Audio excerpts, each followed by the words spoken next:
Salut et bienvenue dans Bang, l'émission qui parle de tout, mais avant tout de vidéoclips. Aujourd'hui, on va parler de l'homme au bob avec Business de Lorenzo. Je suis dans le biz, tout pour le business. Beaucoup de regards tournent autour de mon business.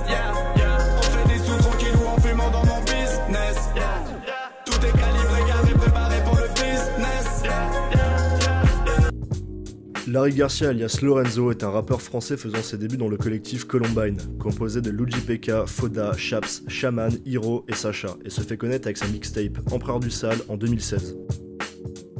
On va pas parler de sa véritable identité parce que tout le monde la connaît, et il vous suffit de Google son nom pour tout savoir sur le gars.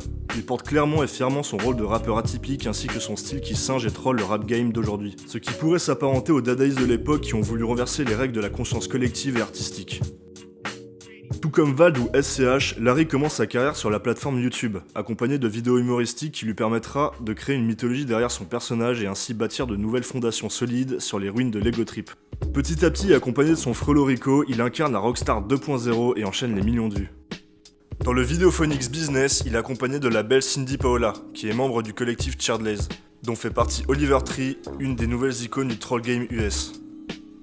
Réalisé par Hiro, l'un des collaborateurs dans Columbine qui a participé à Fleur du Mal et qui a réalisé Vicomte, le clip est glitché et rotoscopé à mort, ce qui peut rappeler les effets de la drogue douce qui reste l'une des pierres angulaires des thèmes de Lorenzo, et qui vont en augmentant avec l'avancée de sa carrière et de son business qui débute aux États-Unis.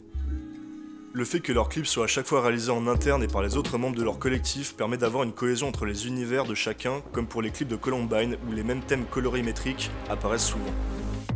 Tout ça m'amène à faire une grosse digression sur les nouvelles grosses pointures de la musique d'aujourd'hui, qui par nécessité ont repris les règles du jeu des plus grands pour s'émanciper et faire valoir leur voix. Aujourd'hui, Internet a bouleversé la façon de créer. Une carrière et une personne accompagnée d'une équipe et de beaucoup de persévérance peut réussir à faire percer son art. Le paysage de YouTube en est à gaver d'exemples. Al Capote, Vald, PNL, SCH, Columbine, l'entourage lors du commun. Les gars ont réussi à utiliser les armes des gros labels et retourner le protocole pour arriver à des disques de platine, et surtout récupérer la fidélité du public.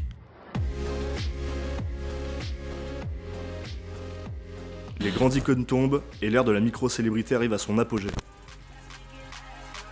C'était Bang, à la prochaine.